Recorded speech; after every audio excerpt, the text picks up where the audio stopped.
ଜୟ ଜଗନ୍ନାଥ।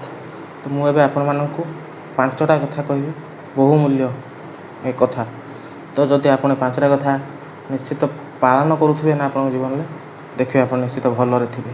ଯେଉଁମାନେ ବି ପାଳନ କରିନାହାନ୍ତି ତ ଏବେଠୁ ଧ୍ୟାନରେ ଶୁଣନ୍ତୁ ଆଉ ଏଇଟାକୁ ନିଶ୍ଚିତ ଆପଣଙ୍କ ଜୀବନରେ ପାଳନ କରନ୍ତୁ।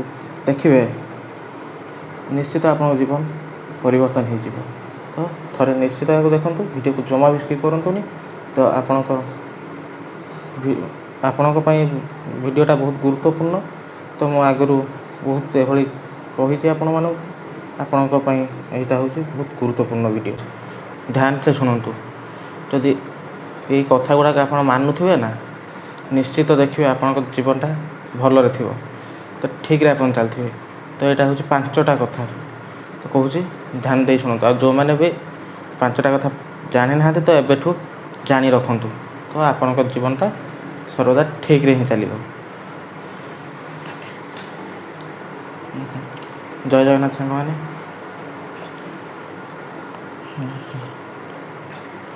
ଜୟ ଜଗନ୍ନାଥ, ଜୟ ଶ୍ରୀରାମ। ତ ଏଇ ଭିଡ଼ିଓଟା ମୁଁ କରୁଛି କେବଳ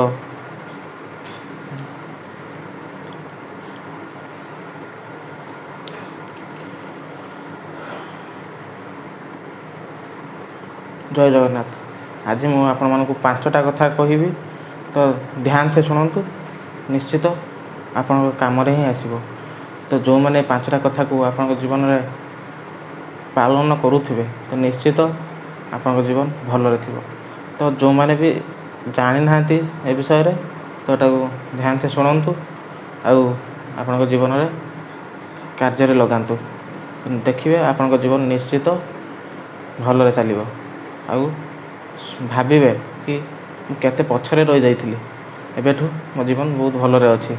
ତ ଫାର୍ଷ୍ଟ କଥା, ତ ଯଦି କେହି ଜଣେ ଆମକୁ ଉସ୍କଉଛି ବା ଶିଖେଇ ଦେଉଛି, କାହା ବିଷୟରେ କହୁଛି ଆସିକି, ତ ଆମେ ପଟକିନି ରାଗି ଯାଉଛନ୍ତି।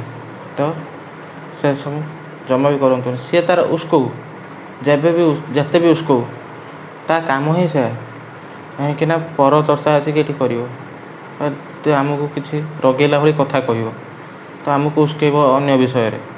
ସେ ତା କାମ କରୁ, ତ ଆମେ ସେଠି ସବୁବେଳେ ଚୁପ୍ ରହିବା। ତ ତାପରେ ଆସିବା 2 ନମ୍ବର।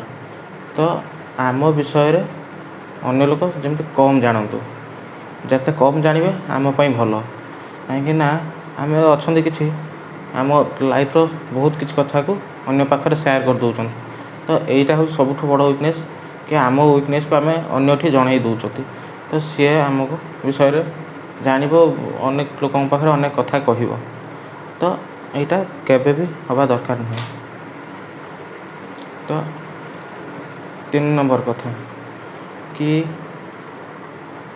ଆମକୁ କେହି ଜଣେ ଆସିକି ମିଛ କହୁଛି, ତ ସିଏ ମିଛ କହୁ। ତ ସେ ମିଛ କହିବା ଦ୍ୱାରା ଆମେ ପଟକିକି ବି ରାଗି ଯାଉଛନ୍ତି। ତ ସିଏ କ'ଣ ପାଇଁ ମିଛ କହୁଛି ପ୍ରଥମେ ଜାଣ, ଆଉ ସେଠି ବି ଚୁପ୍ ରୁହ।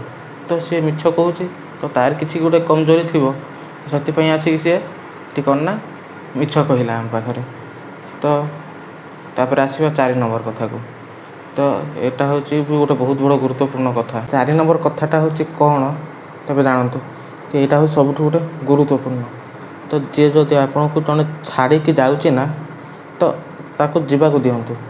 ଯଦି କୌଣସି କାରଣରୁ ସେ ଆପଣଙ୍କୁ ଛାଡ଼ିକି ବି ଯାଉଛି, କି ଆପଣଙ୍କ ୱିକନେସ୍ ପାଇଁ ସେ ଛାଡ଼ିକି ଯାଉଛି ନା, ତ ତାକୁ ଛାଡ଼ି ଦିଅନ୍ତୁ ଯିବା ପାଇଁ। ସେ ଯଦି ଆପଣଙ୍କର ନିଜର ହେଇଥିବ ନା, ସେ ପୁଣି ଥରେ ଫେରିବ ଆପଣଙ୍କ ପାଖକୁ। ତ ତାପରେ ଆସିବା 5 ନମ୍ବର କଥା। ଏଇଟା ହେଉଛି ସବୁଠୁ ଆଉ ଗୋଟେ ଗୁରୁତ୍ୱପୂର୍ଣ୍ଣ କଥା। ତାକୁ ଧ୍ୟାନସେ ଶୁଣନ୍ତୁ। ତ ଆପଣ ସବୁବେଳେ ନିଜକୁ ହିଁ ଫୋକସ୍ କରନ୍ତୁ। ତ ଆପଣଙ୍କ କ'ଣ କରୁଛନ୍ତି ଜୀବନରେ ତାକୁ ଛାଡ଼ି ଦିଅନ୍ତୁ। କିଏ କ'ଣ କଲା କ'ଣ ନାହିଁ, କି ଆପଣ ରିଲ୍ସ ଦେଖୁଛନ୍ତି, କି କିଏ ଜଣେ ସକ୍ସେସ୍ ହେଲା ତା ଷ୍ଟୋରି ଦେଖୁଛନ୍ତି, ତ ତାକୁ ଗୋଟେ ସାଇଡ଼୍ ଛାଡ଼ି ଦିଅନ୍ତୁ। ତ ମୁଁ କ'ଣ ସେଇଟା ମୋତେ ଦେଖିବାର ଅଛି।